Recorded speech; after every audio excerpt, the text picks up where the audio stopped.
What is up, everybody? Welcome, finally, to playoff football. It is the AFC Wildcard matchup preview show here on the Bootleg Football Podcast. We have 2 episodes this week, one dedicated to the AFC playoff picture, one dedicated to the NFC playoff picture. We are previewing the 3 AFC games on Super Wildcard Weekend today, and then later on this week, either in a day or 2 days from now, however fast we can get it out, the NFC episode will be out. So, again, we got Chargers at Jags, Ravens at Bengals, Dolphins at Bills, all to talk about today. But before we get there, EJ, bud, how you doing? How was your holiday?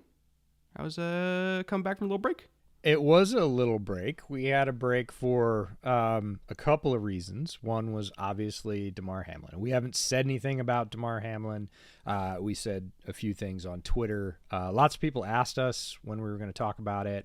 I don't know that we're the best equipped to talk about it, but in terms of where we're at with it, yeah, it was a thing. Everybody witnessed it. It was something that had never happened before. A hugely traumatic situation, obviously, for Damar. But for everybody that witnessed it as well, his teammates, trainers, all the people watching on TV. So it set us back a pace, and we had a whole thing that we were going to do last week, and it wasn't the time to do that. It was time to sit back and take that in and get through it, and we did that, and luckily for Damar first and his family, seems that he is responding pretty well. Still in the hospital, but neurologic functions there. He's able to talk with his friends and family, put out a tweet about the Bills before they played this weekend. That's just lucky, and it's due to a lot of hard work. Many people contributed to that outcome, and we're extremely happy that that's the case. So that's why there was no last week. This week, it's back to football, and I don't think we've forgotten about that. I don't think anybody's ever gonna forget about that, but we are back to talking about football on the field, and it includes his team, the Buffalo Bills. And that feels, I don't know about you, but there's definitely that sigh of relief. There was a sort of elongated pause there where a player goes down on the field and everybody waits and kind of holds their breath, and then they get up, or even if they get carted off, they give the thumbs up and everybody goes, oh, okay. And we didn't get that. And we had to wait like a long time. 4 days, yeah. And there was no certainty in that outcome. And it was tough. It was really, really tough. So we get some of that relief. Again, most fortunate outcome, not forgetting about that or trying to sweep it under the rug or even minimize it. It's never happened. It's a really big deal. It's a really big deal for a lot of people. But yeah, we get to talk about playoff matchups this week, and it's interesting. This is the sum total. We started in the summer. We did all the preview episodes. We've watched all, 18 weeks worth of football now, and now it's money time. Now it's, one of these teams, not just AFC, but one of the teams from these 2 episodes is going to win the Super Bowl. It's going to be the champion of the league for this year. So this is brass tacks time, and that makes it interesting. The stakes go up. NFL playoffs one and done. Lots of drama, and we'll see, but we'll get into all that. How are you doing? I mean, truth be told, I am at the point in the season where I am ready to talk about the draft. Not because I don't love, when games are actually going on, but I'm exhausted. I'm really exhausted. I'm ready to get through the playoffs, go to the Super Bowl, crown a champion. Obviously, all these games are the most fun to watch, but this is when you're doing 80-hour weeks, and I have not been sleeping much, and I don't think I will be sleeping much until I get back from Arizona in the middle of February. So this is always the hardest month of the year. I'm excited for it, but I'm also really ready for it to be over because it's always rough. But, at the end of the day, I talk about football for a living, so I guess it's not the worst thing in the world. Really. Not at all. But I feel you. People are, I started, I don't know about you, but, I do know about you because you were tagged in some of the tweets, but I started getting those asks like Sunday night. Mm-hmm. Especially all the teams that got eliminated, right? So when do you guys start talking about the draft? As soon as the Bears got the first overall pick, it's like 8 DMs within 5 minutes of like, so what do you think we should do? Buddy, hey, we're really far from that. Yeah, when do you and Brett fire up? I want to hear it. I want to hear it tomorrow morning. I started getting asks for interviews over the weekend, Sunday night, Monday morning. It's like, hang on, we got some things to do. So it's this weird tidal period of the season where we have, what everybody's been working for the whole year. We have playoffs and Super Bowl. Well, that's why it's super 80-hour important. weeks, is because not only we're doing these episodes, but we're studying Shrine guys, we're studying Senior Bowl guys, we're doing Combine prep, we're seeing who's transferring, who's coming out, who's staying. Like, this is the wildest, most loaded, 5-week period on the NFL calendar, because draft season and the actual season are colliding. Yeah. And I mean, we still don't have a neutral site location for the AFC Championship game as of the day of us recording this, which is Monday. Is today Monday? Yes, today's Monday. Today is Monday, yes. See, I don't even know what day it is. Yep. There's a possibility that it will be in Las Vegas while we're in Vegas for the Shrine Bowl, because that's one of the few cities that can just suddenly take a deluge of people on short notice. We might go to the AFC Championship game without the Raiders even being in it. So we'll see. Again, we're just kind of flying by the seat of our pants. Also, by the way, you brought up the summer series we did, previewing every single team that led us up to this. We actually picked division winners every single week, every time we did a division. We hit 3 out of 4 on the AFC. Somehow, I think I did 7 out of 8, and I think you hit 6 out of 8 total across the league, if I recall correctly. I think I'm 5, because we're going to talk about the AFC. We went basically 3 out of 4. We'll show you those results. And then in the NFC, we both got 2 right, and then I got 2 wrong. And the ones we split, actually, you got right and I got wrong, both of those. So you did extremely well. You missed 1, which was in the AFC. We both missed it. We picked the Colts to win the AFC South, because, boy, we thought something was going to happen with Matt Ryan. Something happened with Matt Ryan, but not the something we were thinking of. So, ow on that one. But AFC East, both picked Buffalo. Hurrah. AFC North, we both picked Cincinnati. Again, hurrah. And AFC West, we both picked Kansas City. Although we said that division was going to be a juggernaut, we still both said, until further notice, it goes through Pat Mahomes. Hurrah. So 3 out of 4 for the AFC. Not bad. And it's funny because we got a lot of shit for not fully jumping in on the rest of the AFC West arms race. We commented on it. We analyzed it. We said, oh, this is going to be great. It's going to be the Kaiju division. Giant monsters fighting giant robots. But as long as Andy and Pat are there, we cannot drag ourselves away from picking them. And we got a lot of crap for that. And then about 10 weeks into the season, it was like, they spent $500 million collectively in the offseason to chase this team, and nobody's even close. Yeah. So, yeah, for the next 10 years, I'll probably keep picking the Chiefs. Boy, are we glad. We're going to have some Pat Mahomes statistics later in the show, but that was a lot less certain feeling, right? That lost Tyreek Hill, and there was all this influx of talent to the division, and nobody was like, yep, absolutely. I mean, KC fans were like, yeah, whatever. Come through us. But generally, NFL media was like, I don't know, could be these guys. And we flirted with that. But in the end, when we had to put it on paper, we said, KC wins this division. And boy, are we glad we did, because boy, did they. I'd rather go down with the Chiefs ship than anything else. If I'm going to be wrong about something, I'm going to be wrong about betting on Pat Mahomes. But enough about the Chiefs for now. We'll touch on them later. First things first, we got to talk about Chargers, Jaguars, doing our kind of little in-depth preview. And we're dedicating the bulk of this show to looking at every aspect of these individual matchups, because we want you guys to be as educated as you possibly can while you're sitting down there watching these games this weekend. You know, maybe you're betting on them. Maybe you're doing, some pick-em slips over on Prize Picks, and you want to have the best possible information for putting those together. Shameless plug here, EJ. Promo code bootleg over on Prize Picks. They'll match your deposit up to $100. So if you want to get a free $100, go over to Prize Picks, promo code bootleg. Get a whole bunch of extra stuff to build your slips with this weekend. But all that being said, in terms of schematic and personnel matchups, which is what the people are here for, this is probably one of the most even games on either side of the conference picture here.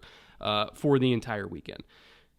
There's a whole bunch of other games that I expect to be pretty brutal blowouts. This is not one of them, because you have 2 young, hyper-talented quarterbacks that I think are inarguably top 5 to 7 quarterbacks in the league right now, going toe-to-toe against 2 defenses that are more plucky than I think they're given credit for. They both started out kind of shit, and then both corrected in the back half of the season to become a lot more stingy. Again, I'm not going to use the word dominant, but stingy than they were in September and October. And these two teams do feel somewhat similar in a lot of ways. What's not so similar is how this game looks on paper compared to the first time they played against each other in week 3. Because again, these two teams are very different teams since their September form, where both their defenses were kind of trash. Trying to say it diplomatically, but they were. If you look at like the last 2 months or so, when the Jags started going on their run and when the Chargers started going on their run, the Jags defense specifically plays predominantly middle field close coverages. Middle field close meaning the middle of the field is literally closed by a single high deep safety. So think cover 1, cover 3, stuff where like you can identify one safety in the middle of the field. They major in those types of coverages, especially on early downs, about 65%. So what does that mean? They're going to be dropping an extra body in the box. They want to be able to stop the run. They want to have more bodies available to bring pressure, and they want to play a lot of cover 1, specifically man coverage.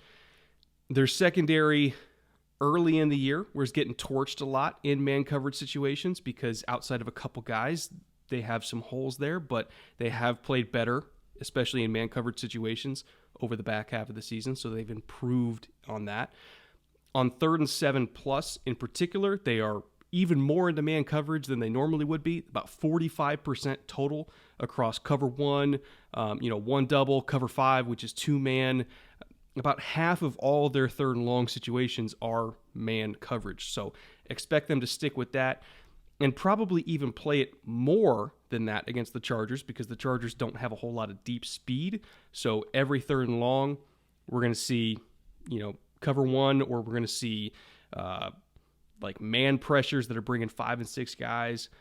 We're going to see a lot of stuff where like Mike Williams is going to be isolated, Keenan Allen's going to be isolated, Eckler's going to be isolated, and it's going to be on those guys to win.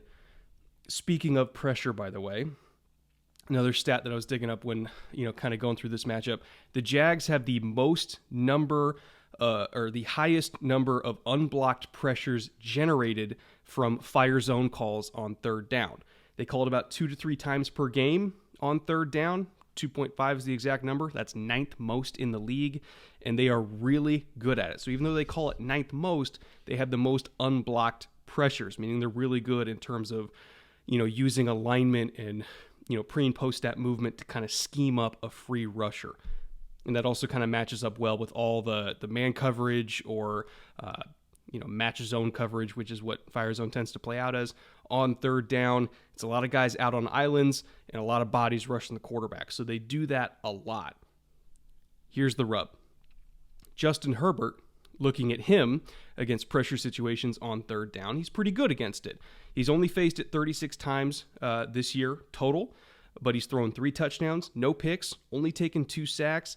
His yards per attempt does go down to about 5.1 because, again, nobody's running deep in this receiving core. But he's really efficient. He doesn't make mistakes, and generally he's able to get a lot of first downs out of it, even though it's not a lot of explosive gains. So all that to say, it's a fire hose of numbers. I understand that. The Jags play middle field close coverages. They play man, especially in 3rd and long, and they bring pressure. And this whole matchup in terms of Chargers offense versus Jags defense comes down to that 3rd down battle of design pressures with man coverage against a slow receiving core that might struggle to separate down the field and kind of give Herbert an explosive way to punish those types of defensive calls. So it's an absolutely fascinating matchup. In terms of who's going to win that battle, I will never count out Justin Herbert because he's really good in the pocket. He's really good at kind of, extending plays and making something out of nothing. But I don't know. It's just, I look at the receiving core and schematically, I think that they might not have the juice to really help him out in those 3rd down situations. So it might be a little bit more, tough sledding than maybe people realize. And I think that the Jags defense is going to be kind of, continuing that arc up that we've seen over the last 6 weeks or so, where they started out trash and became somewhat respectable. This game's going to put a ton of pressure on both of these young quarterbacks. If there was a futures game in the NFL playoffs, this is it. It's Justin Herbert versus Trevor Lawrence. Both of those guys can and do make really cool plays under pressure, and we're going to see some of those, which is the exciting part. You talked about this matchup being possibly one of the most even of the entire weekend, AFC or NFC. Turns out it is exactly even. They did the futures prediction. It's 50%. This game is straight down the middle. Oh, like literally like odds 50%? The win percentage, 50%. Oh, it's the most even game of the weekend. We're going to see a lot of pressure on those quarterbacks, and they are going to perform. We're going to see them rise to the occasion and make those plays because they both do on a weekly basis.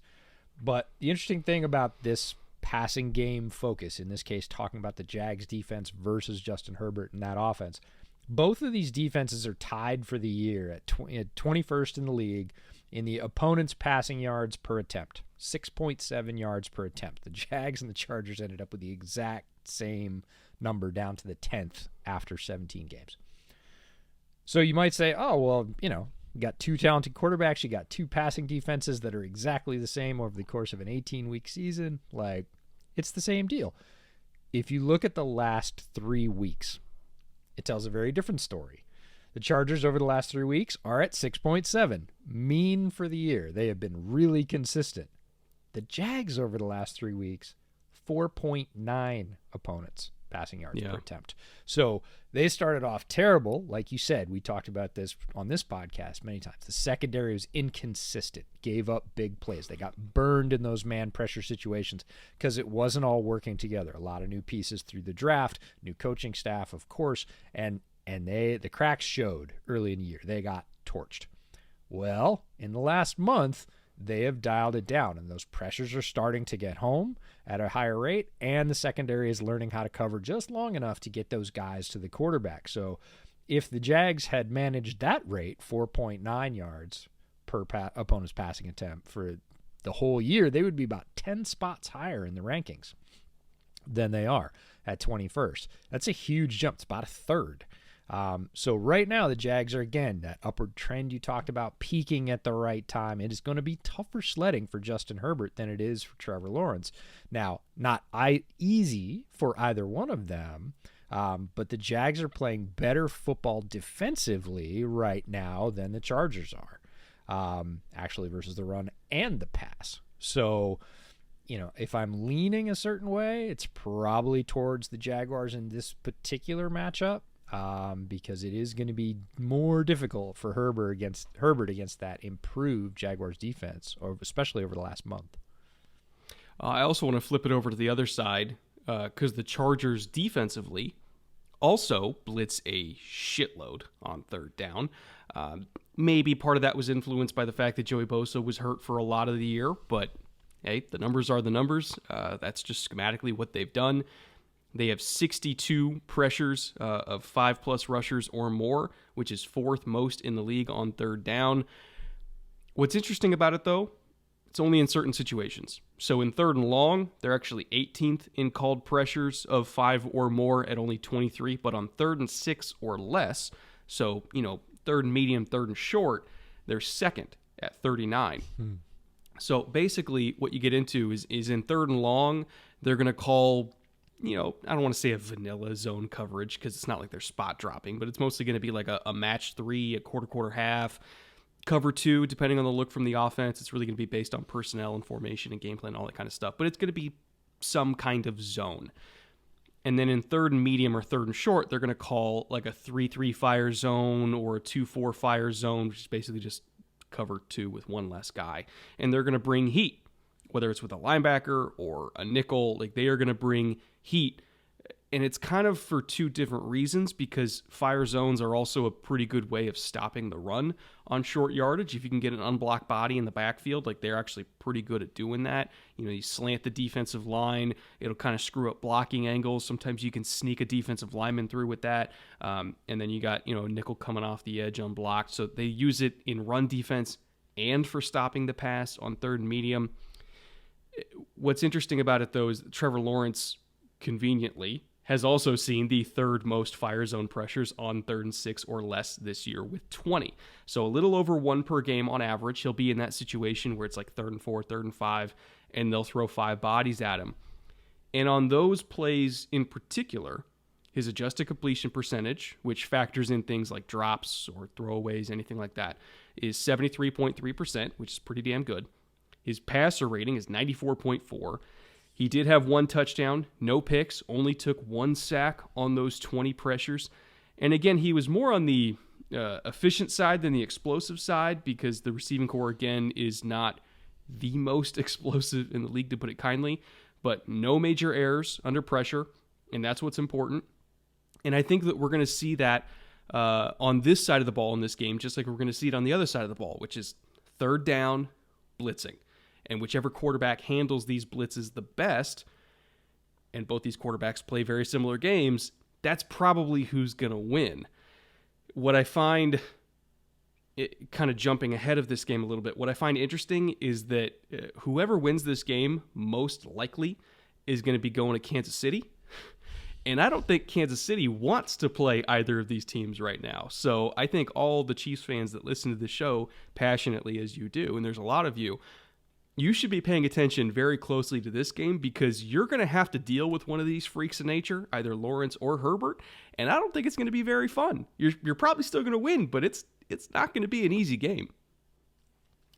There's a lot of talent at that position matched on both sides of the balls. There's also a lot of talent on those rushing defensive lines. The Chargers defensive line, Mack and Bosa, right? The interior, not as talented. That's maybe a difference for Kansas City where the interior rush is maybe greater than the exterior, but the exterior rush is coming up for the Chiefs.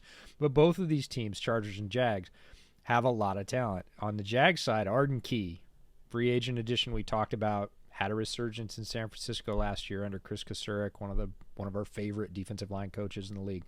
And he's been a menace in Jacksonville. When you talk about getting a rusher free and hitting people, that's a role they've used him in a lot. 3rd down, get loose. We're going to scheme a slant to your side or a loop. You're going to be the guy cutting inside and hit the quarterback as hard as you can. And you don't see a ton of that anymore with the rules changes in the NFL, but Arden Key has been smacking people, especially over the last 4 or 5 weeks. So look for the Jags to try and scheme him free.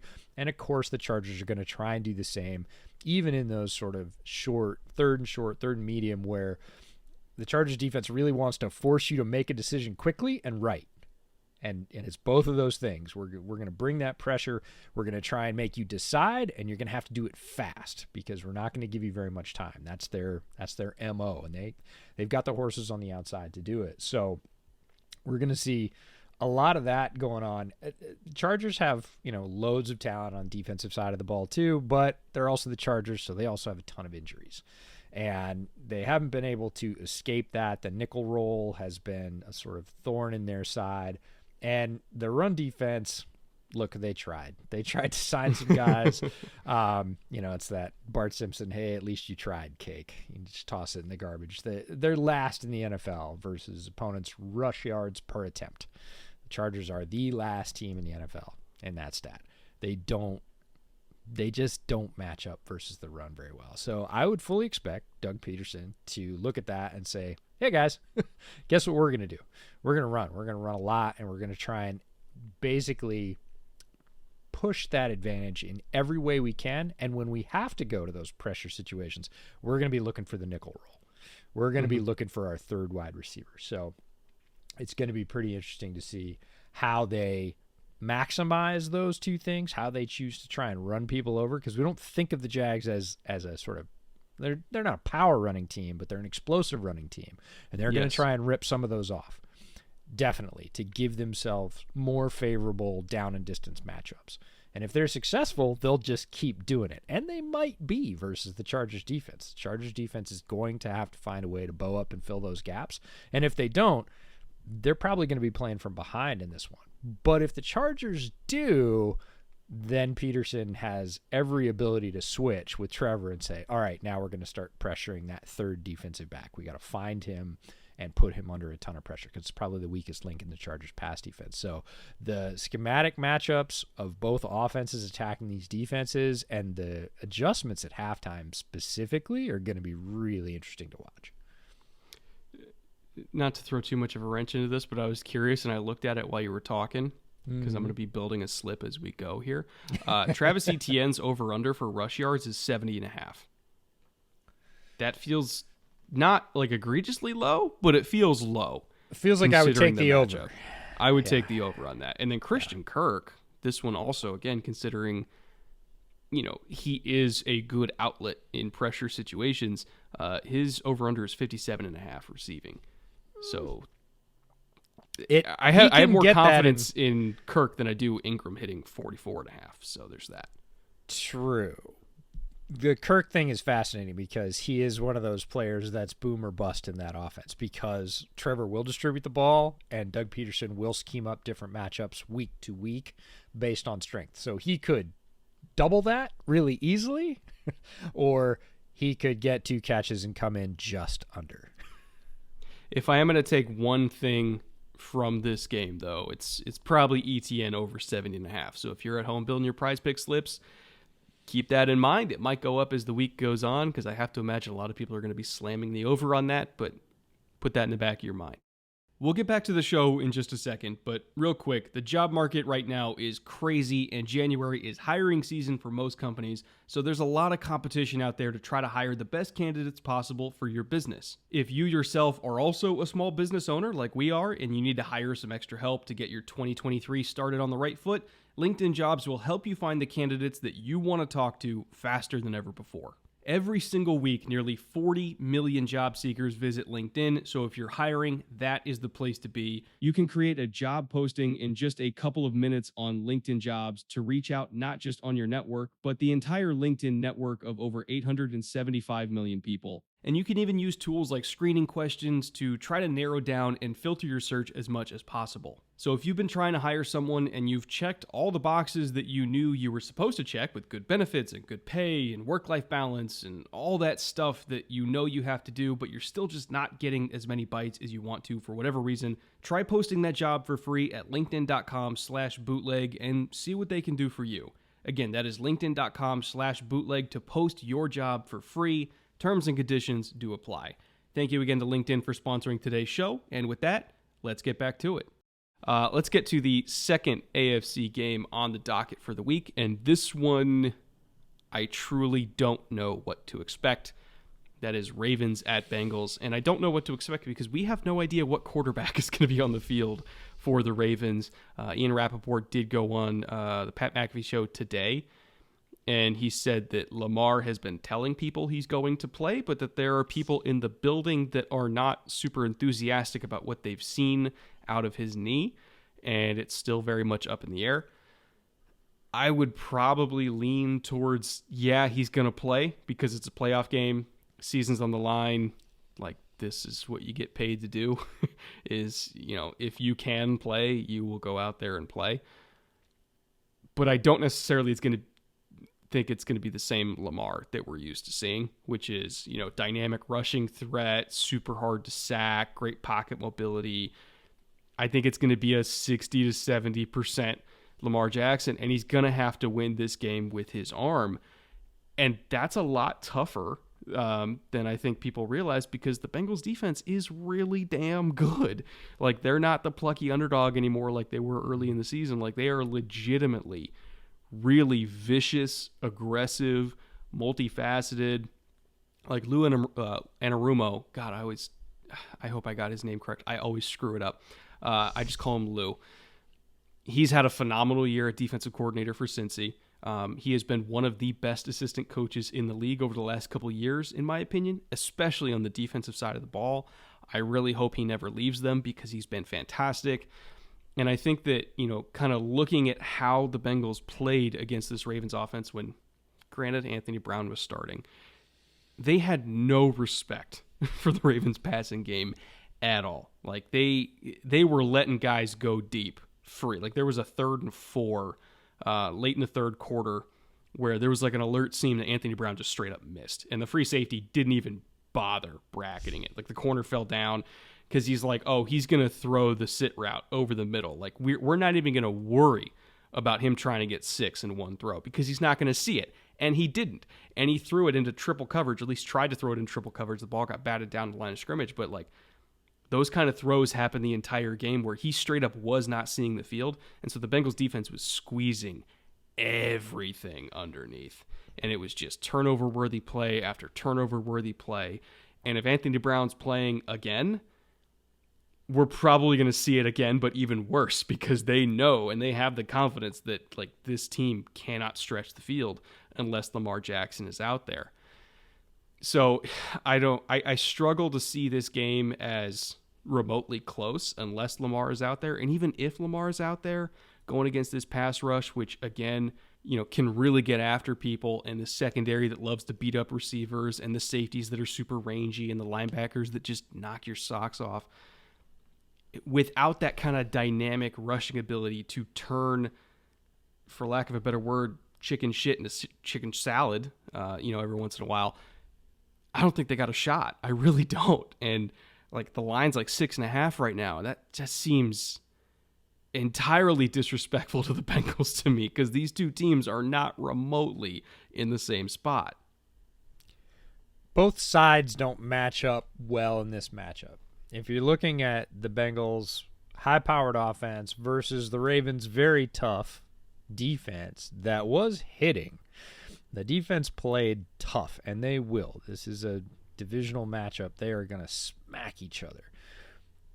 That matchup is fine. Like, the defense for Baltimore is going to take its lumps against the Bengals offense, but they're also going to dish some out. That matchup is more even. When you flip it again to Lou Anarumo's defense versus possibly an Anthony Brown-led Ravens offense without one of their top two rushing threats, the difference just spikes, and you go, okay, so the other half, I'm not going to say stalemate, probably still give a little edge to the Bengals, but it's going to be close.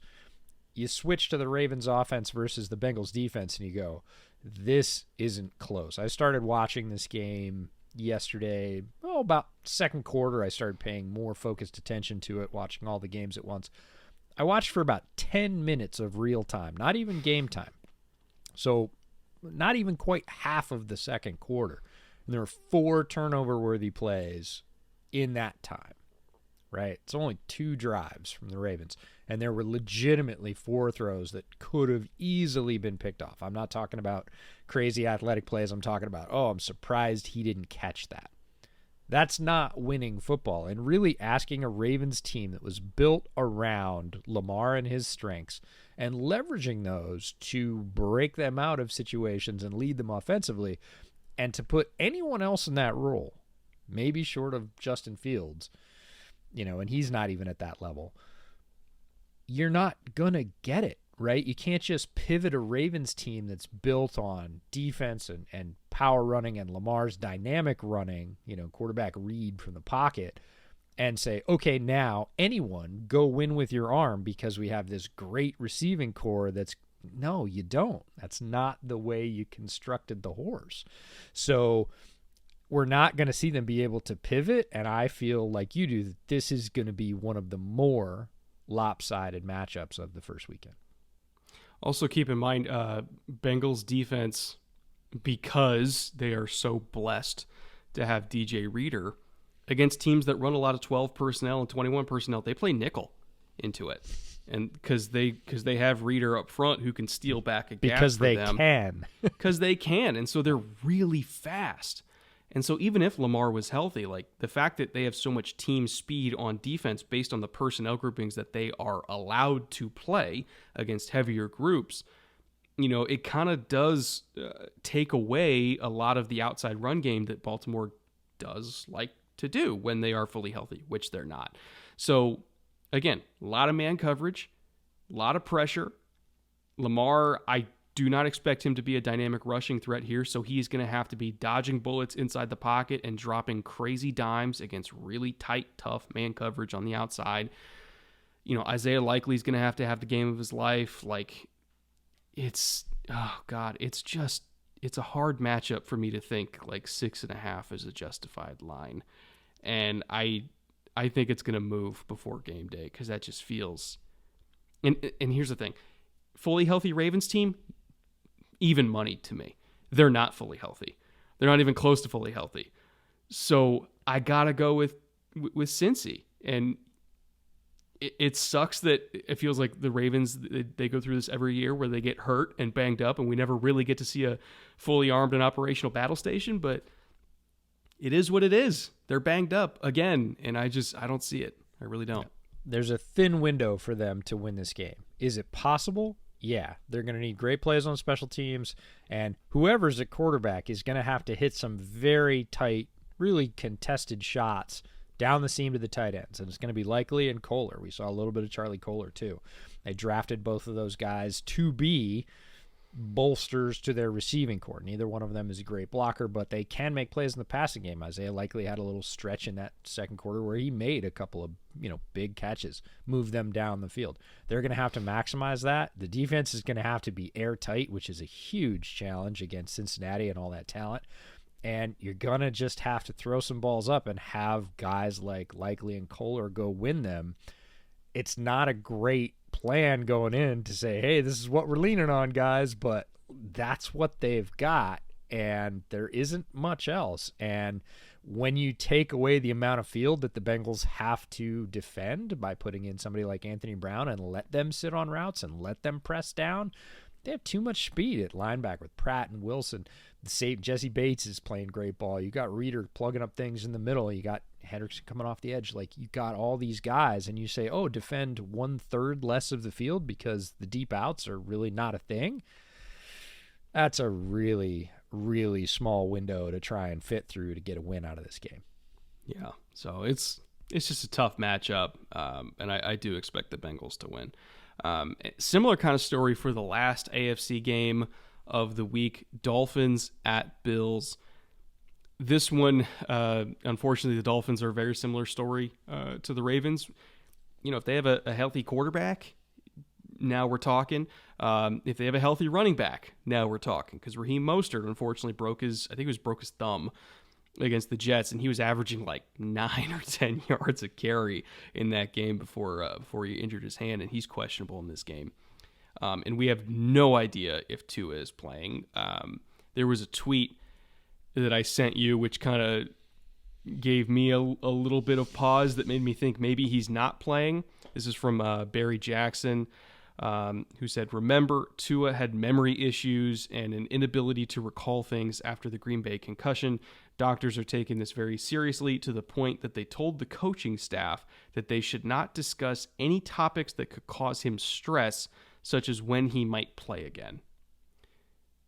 That doesn't seem like a quarterback that's going to be playing NFL playoff football in like 4 days.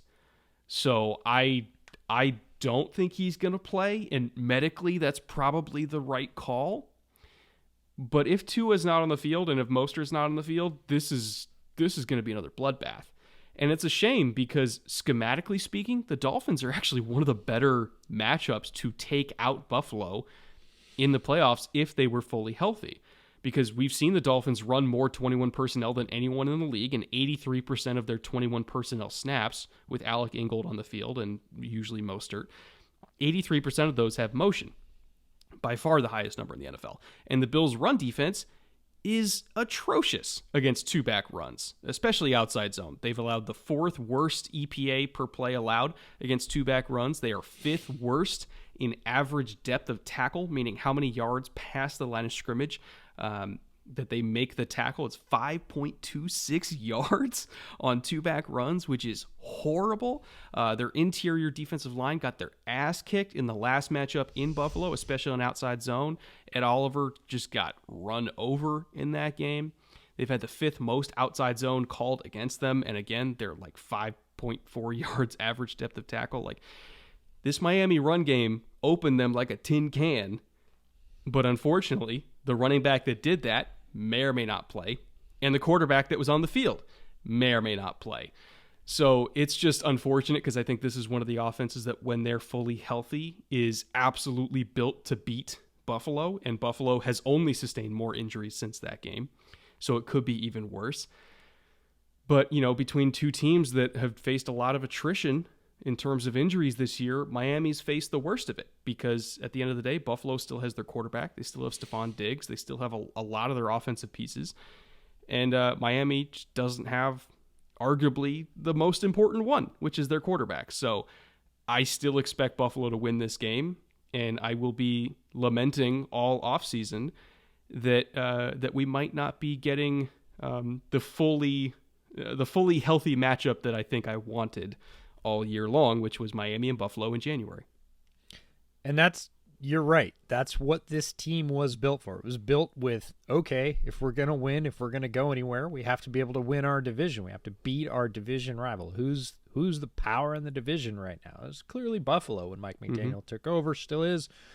And case in point, Miami needs to find its offense for the first, up until Thanksgiving, November 27th, game against, up to and through that game against Houston.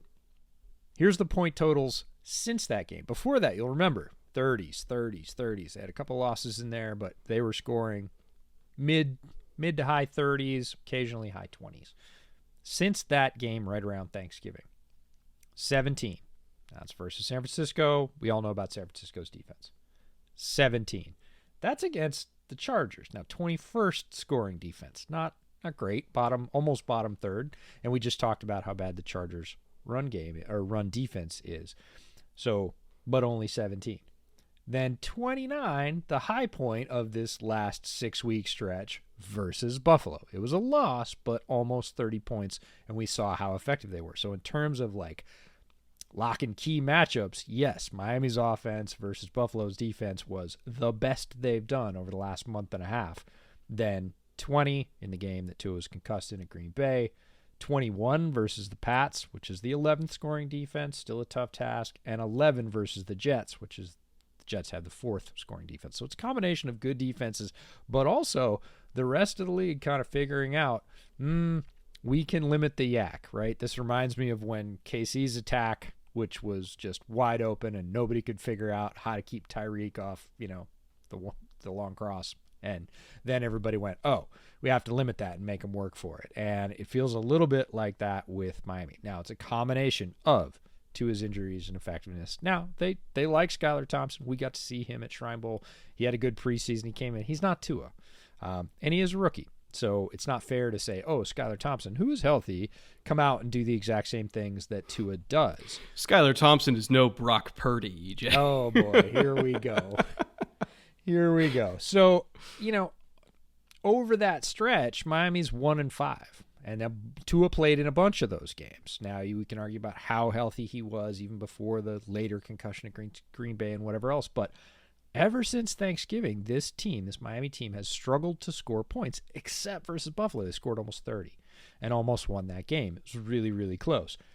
Well, Buffalo's the number 2 scoring defense in the league, so it's not getting any easier. But this matchup is a little bit kryptonite for them, again, if Miami can bring all the players to bear, and they can't. And the most important one, Tua triggering that attack like he did very efficiently earlier in the year that we called out on this podcast, doesn't sound like he's going to be there, doesn't sound like he should be there. And that's a thing. And again, if Buffalo loses this game, it's going to be on a very narrow window. It's going to be on special teams or Josh getting impatient and Javon Holland picking him off because they're leveraging talent on that side of the ball. When you look at that matchup, Buffalo's defense, Miami's offense in the current state as they roll into this game, it's very difficult to see Miami's offense opening them, like you said, like a can, like they did in the last game. Not probable. Raheem Mostert, this is just a Raheem Mostert appreciation minute. God damn, that guy's good.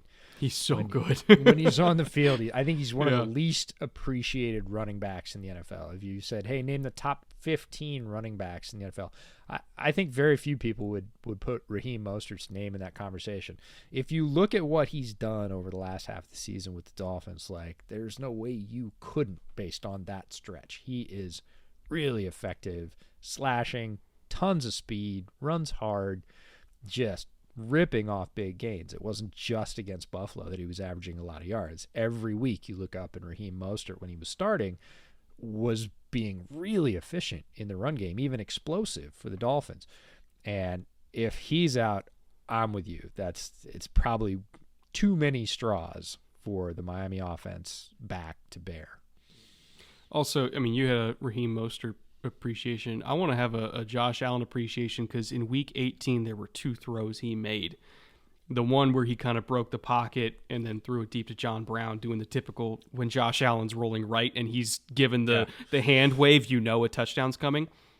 But the one that was even more impressive than that was that bomb, far hash, like 56, 57 yards down the left sideline. I think it was to Diggs. That is a breathtaking throw. Mm-hmm. That is a throw that maybe like 4 to 5 humans on planet Earth can do. And he's one of them. And I think that as long as you have that kind of super weapon, even if the Dolphins were fully healthy, the Bills would obviously have a chance because they have that. They have the ability to make a damn near impossible throw from their own 40-yard line and get that big of a chunk instantly. As long as they have Allen, as long as they have Diggs, and as long as Gabe Davis catches the fucking ball, they'll be fine. And I think that Bills fans should be excited about what lays ahead in the playoffs because just like we thought in the beginning of the year, it's probably going to come down to them and Cincy and KC and maybe a wild appearance from Trevor Lawrence or Justin Herbert there. But like that's it. It's going to be the 5 super weapon quarterbacks in the conference, and everybody else, sorry, try again next year. You know, it just tickles me to no end as a Bears fan is listening to Bills fans go, man, we really need a number 2 wide receiver. And I'm like, oh, to want that you've already got the alpha locked up and now you just need the complement. I'm not saying it's not true for those of you that are competing for conference championships. I'm just saying, oh, that must be nice. Worrying about your number 2 as a dire need. I will take the 1 first. And here's the thing. I think they already do. His name's Khalil Shakir. Yeah, we'll see. Telling you. Yeah. I know they brought back Cole Beasley for a reason, and they got John Brown taking snaps for a reason because they have lost a little bit of confidence in the other guys. But I don't know. I know there's something there with Shakir, and it might take till next year to see it, but I do think there's something there. But who knows? Maybe he'll make a crazy play in the playoffs and justify my infatuation with him. Maybe. Now, we talked all about the number 2 through the number 7 seed as they do battle this weekend. We still have to talk about the number 1 seed. And I know that them getting the number 1 seed was not without controversy because of the tomfoolery, is that the right word? that the league pulled in terms of trying to figure out exactly how to make an equitable result here with the cancellation of Bills-Bengals. Bengals fans are really upset to a degree. Everybody was upset with some aspect of it other than the Chiefs, because the Chiefs just kind of got the 1 seed out of nowhere, and their only real drawback was a not going on the road, but getting a neutral site game, which even for them, they're like, fine, whatever, we'll take it. We want the bye. That's what we care about. And so I know that there are fans of other AFC powers that were really miffed at that. But I also don't really think there was a whole lot else the league could do because and really the main thing the Bengals fans were upset about was they wanted the opportunity to do, if they win this week and if the Bills win this week, they wanted the opportunity to have a neutral site game between them. But it's a different situation because the difference between the Chiefs and the Bills was half a game, and the difference between the Bills and the Bengals was a full game. And if you're doing a neutral site, that would literally be the NFL saying, oh, we think the Bengals would have won, which they can't do. They can't make that tacit implication or just straight up implication. So I understand why Bengals fans are upset because they think they would have won that game. And who knows? Maybe they would have. It was 7-3. They had a whole bunch of momentum. Like, maybe they would have. But the league can't operate on that assumption, which is why that was not a neutral site game. And so I think when you combine that with the fact that Kansas City was just kind of given the first seed, I can understand why some AFC fan bases are upset. But there wasn't a whole lot else that I think they could have done. But anyway, all that to say, we should check in on the number 1 seed. If if you want to put an asterisk there, fine. The Kansas City Chiefs, because they did honestly have one of the more impressive seasons, even by their standards. Looking at their expectations coming into the year, looking at a lot of the shakeups they've had over the last couple of years on offensive line and the receiving core, a lot of people were counting them out, even myself. I was like, yeah, they might be a wild card team. I still ended up picking them to win the division, but like I understood the argument for why they wouldn't be. And then they came out and were arguably better than they've ever been. And I think that should terrify a lot of people. So what do you think about the first seed, he says with air quotes, first seed Kansas City Chiefs, and how they match up with the rest of the conference? Well, first I'll agree with you. It's an impossible situation to say we think or this is fair or whatever else, because you have tons of passion and belief on all sides of this debate that it would have been different no matter what they say. It's kind of like letting people argue about the weather, right? If you said people got to choose the weather on a certain day, the farmer says, hey, I want a bunch of rain for my corn, and somebody else says, well, I'm getting married, so I want sun. And you're like, well, that's why it's good that nobody gets to pick the weather. It just does what it does. That's why the NFL shouldn't be in this business, and they just let the games play out on the field, and they go, they won or they didn't. Well, they didn't have that luxury this time, so they had to do something, and it was going to be imperfect from the start. So here we are. The Chiefs have the first seed. They started off a little bit slow, and then they just rolled. And they rolled to an extent that I think a lot of people don't appreciate. In fact, if Pat Mahomes is listening to this podcast, us, presaging all the action for the other contenders in the AFC, I imagine him like filing his nails and going, yeah, okay, cool. Like, oh, the peasants are uprising again. Still got to go through us, right? Yeah. And he has every reason to. Patrick Mahomes, as good as he's been, which is excellent, which is like historically excellent for his first years in the league, threw for 5,250 passing yards this year after everybody said he was going to miss Tyreek. Now, you might say, 5,000 yards, 5,200 yards. Wow, that's a lot of yards. It is. Nobody else had more than 4,750. Chiefs are still the team to beat.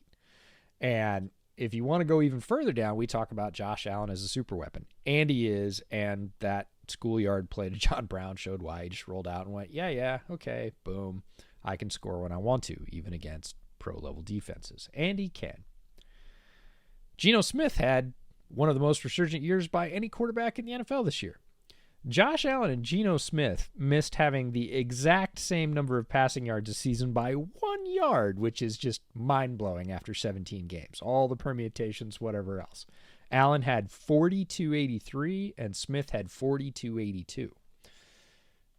Which I know Allen did miss some time, obviously, with the cancellation of the Bengals game, but the fact that Geno's even in the ballpark is 1 yard amazing. Different. Yeah. And, so it's great for Geno. That's a really good total for a quarterback in the NFL. Josh Allen had 4,200 yards after missing some time. Pat Mahomes had 1,000 more yards out of 5,000. Mm-hmm. Like 1,000 more yards out of 5,000. It's not even close. So when I joke about him filing his nails and kind of listening to this with some interest, I know Pat Mahomes is a focused competitor. I know he is preparing for folks and does not want to get beat. That is obvious. The Chiefs' offense is humming along just fine. And they're sitting there waiting for this all to get decided, however it shakes out. And then they're going to try and beat the tar out of whoever shows up. And they have every ability to do it. So while we spend a lot of time talking about all these other teams, because they play this weekend, don't think we're not thinking about Kansas City. We know what Kansas City is and what they're waiting to do to the first team they get to play, which will be a week from now. And you know why I think that they are more dangerous than ever, even by their standards? They're loose. You saw that ring around the rosy, weird fucking play they ran against the Raiders. You don't call that in a game that, they had to win it in order to get the first seed. Like, it wasn't guaranteed they were going to get the first seed, but they had to win that game, and they did. You don't call that in that kind of game unless you are supremely loose and you know that, yeah, we probably got this one in the bag. Let's just do something fun. And like, there were some players around the league that were pissed off about it because they thought it was like Quinn Miners from the Broncos said he was mad about it, and I'm like, well, beat him.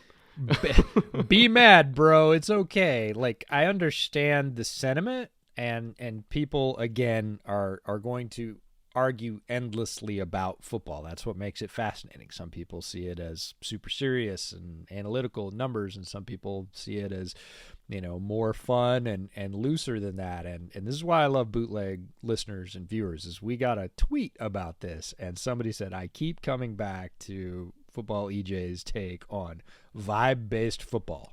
And when we were talking about the Chiefs earlier on, we said when the Chiefs are this, when they are in this flow state, this zone, whatever you want to call it, and they are loose and pat, it looks like the 80s Lakers, right? Showtime, like he's tossing balls underhand and behind. Like, they're very hard to beat. And when they sort of don't have that effectiveness, or they're not being as efficient, and they start to tighten up a little bit and look like they're pressing. We talked about this with Mahomes a little bit in the early parts, the first month of the season. It just it wasn't there. When they get to this place where they can ring around the rosy and feel like they're like, what this listener was saying on Twitter was, yeah, that's it. Like, you're not beating a vibe-based football team when they're vibing, and the Chiefs are vibing. I never thought about the comparison to the Showtime Lakers, but so that resonates with me because when I used to work in TV and I did Spectrum Sportsnet covering the Lakers, I worked with James Worthy. Yes. And I had many conversations with him about a whole bunch of different basketball topics. But, I asked about, the connection that he and his teammates had back in the day. And he said he knew when they were going to lose based on how much they had to talk.